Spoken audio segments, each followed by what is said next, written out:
This year's playoffs has potential to be one of the most exciting we've ever seen. Not necessarily because every game is going to be a high scoring, fun game, but because of the matchups and competitors this year. Let's discuss how I see the playoffs going in the 2024 NFL playoffs, and remember, injuries, upsets, and me being wrong happens.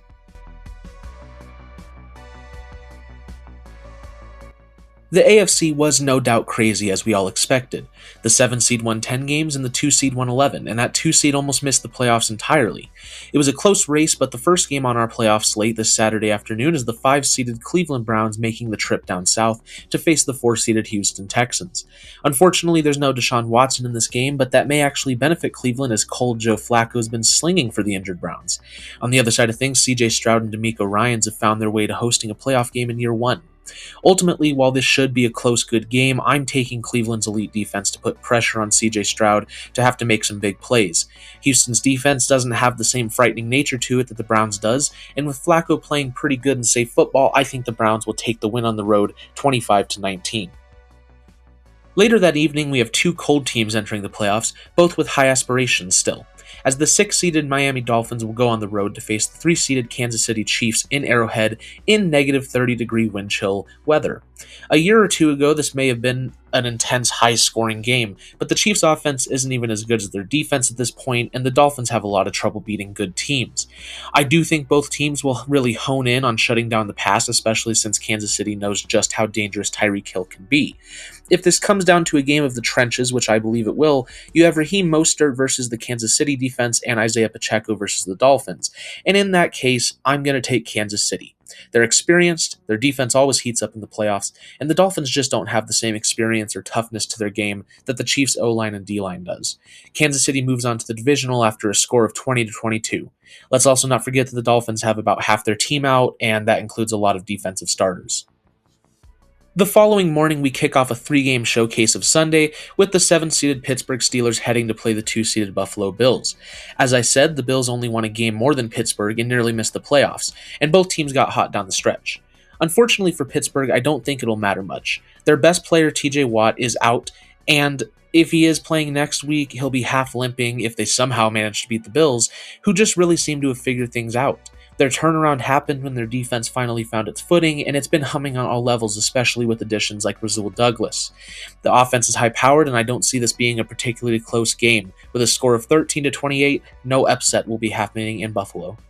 After that, we have a matchup with all the storylines. The 7-seeded Green Bay Packers playing at 2-seeded Dallas. The headlines are obvious. Mike McCarthy and the Cowboys facing McCarthy's old team, but also a team who, since Dallas's Super Bowl run in 1995, they've gone 0-3 against in the playoffs, including last year. And Green Bay is another team that's been heating up come playoff time. Jordan Love looks to be their franchise quarterback, and the Cowboys have torn through teams at home with their high-powered offenses. While I'm taking the Cowboys to win, the Packers will make this a close game, and by doing that, they're going to leave with a smile on their face, as they have a bright future in store. However, if Dallas does manage to lose, I wouldn't expect Mike McCarthy to be there much longer, but for right now, Packers 24, Cowboys 27. Sunday night has my favorite game of the wildcard round, with the 6-seeded Rams led by Matthew Stafford making his return to 3-seeded Detroit. You can't write this up much better, as former Rams quarterback Jared Goff will be taking on his old head coach in what should be an awesome game. I don't expect the defenses to be much of a factor in this one. This is a high-scoring, exciting game that we've all been wanting. It could be a classic, and what edges this one to Los Angeles for me is, once again, experience. Stafford and McVay have been there and done that. Detroit is playing in their first playoff game since 2016. They're hosting their first playoff game since 1993, and they haven't even won a playoff game since 1991. This will be a fun game, and as I said, but McVay, Stafford, Puka, Kyren, and Kupp will be too much for Detroit and come in as underdogs and advance to the divisional round with a score of 34-31. This is still a great first step for the Detroit Lions. Our last game of the Super Wildcard weekend is the 5-seeded Philadelphia Eagles heading down to Tampa Bay to take on the 4-seeded Buccaneers. If you ask someone who would win this playoff game halfway through the season, they'd have a lot of questions as to why this was even a playoff game to begin with. The Eagles started the season dominant and the Buccaneers not so much, but as the season progressed, Baker Mayfield and the Bucs just kept finding ways to win, whereas the Eagles almost had a mini collapse, finishing 1-5. The popular take right now is to take Baker and the hot Buccaneers, and honestly, I'm going to go with the popular take here. The Eagles are in disarray, so much that somehow after starting 10-1, Nick Sirianni's job is being questioned, and whether they're the best football team or not, Tampa's hot. At home in a spot where they weren't supposed to be versus a team who's frantic, I'm taking the Buccaneers in a 1-point upset, 19-20.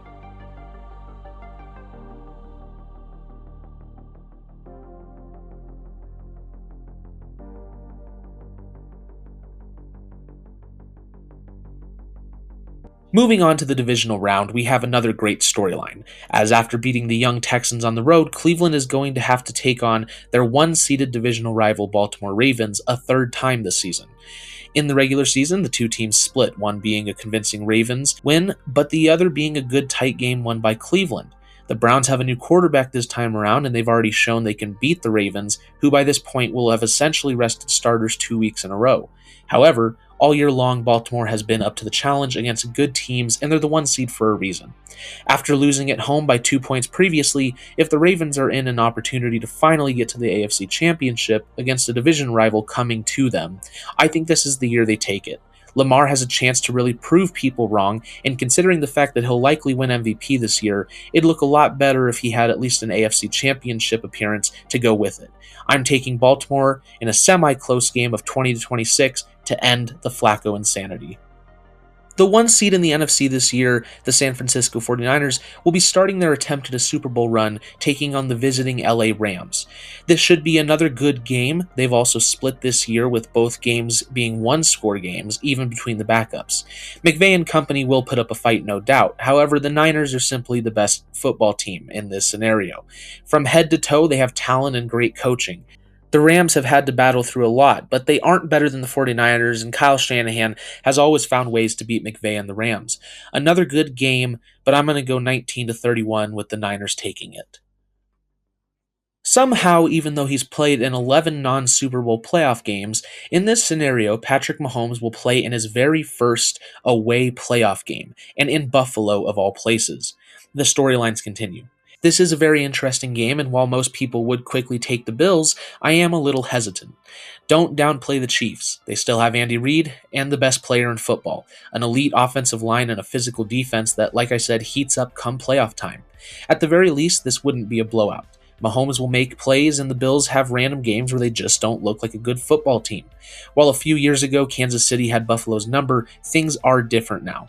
In an atmosphere that Mahomes just simply has never played in before, and the Bills' defense finally playing great, I'm going to take Buffalo to get past their demons dressed in red and white, 21-27. The last game of the divisional round would be the Buccaneers at the Cowboys. There's not much to say in this game. It'll be extremely exciting for Tampa Bay should they beat the Eagles, but the Cowboys are on a mission and the Buccaneers just aren't talented enough to upset that mission and job security Mike McCarthy is coaching for.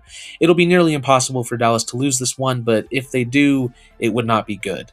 Otherwise, I'm going to take the Cowboys 29-7.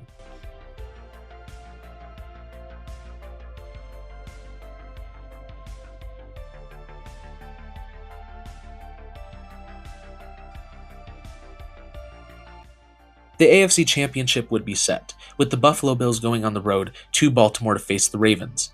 The journey of the AFC leads up with a couple of very good teams going at it to finally get to the big game. John Harbaugh and Sean McDermott are desperate to win this one, and you could go either way in this game, because to be honest, the winner's just going to depend on how Buffalo's doing that day. After 9 straight weeks of winning and good football, can Buffalo take the best team in the conference and handle them? They totally could. And while it could be too tall of a task for the Bills, I believe in them. I feel they've figured out something on defense, and Josh Allen is playing the best football of his life. It's time for the next step in Queen City, and the Buffalo Bills are going to win the AFC Championship 27-23. As the road of the AFC ran through Baltimore, the road of the NFC runs through San Francisco as they take on the visiting Dallas Cowboys. You have Kyle Shanahan and his amazing offense with their tough defense, taking on the heavy-powered offense of Dak Prescott and CeeDee Lamb with a defense that can also play tough. The difference maker in this game will be whether Dallas's run defense can handle Christian McCaffrey, and this will probably be the hottest prediction I can and will ever make, but I think they will. Yes, I genuinely do think it is their year. The 49ers are the obvious pick as they're the best built team in football, but I think if Dallas does have a chance to go to the Super Bowl, they won't squander it in a big game. I'm taking Dallas 25-23.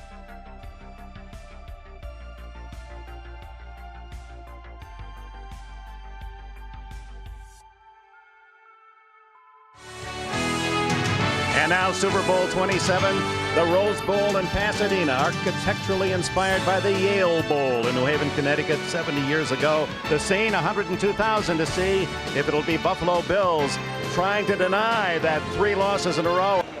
And there's Emmitt Smith with that great smile, and Michael Irvin, if we could see the other side. Cowboys have already started the celebration. And they got the big guys, Haley and Newton, going after Coach Johnson. So here we are again, same time next year. The Dallas Cowboys and the Buffalo Bills in the Super Bowl. With 132 rushing yards and 2 touchdowns, Emmitt Smith was named the Super Bowl MVP. And this all leads us to the big game, Super Bowl 58. In this scenario, our matchup is the Dallas Cowboys at the Buffalo Bills in Las Vegas. The Bills would be in their 5th Super Bowl, still looking to win for the first time, as we all know they lost 4 straight in the 90s, and the Cowboys would be looking for their 6th Super Bowl and first since 96. Both of these teams are red hot, and to even be in this game, they're playing at their peaks. Both teams have superstars, and both teams have 2 smart coaches playing an extreme game of chess against each other. Ultimately, I believe this game will once again come down to whether Buffalo is humming on offense or not. I believe that if the Bills find themselves in the big game, clearly they've found their best form and some form of consistency, which is why I'm taking the Buffalo Bills to win their first championship in Super Bowl 58 at Allegiant Stadium, Las Vegas, 28-24. Of course, these are very bold predictions, but that's part of the fun of it. Let me know your predictions down below, and thanks for watching.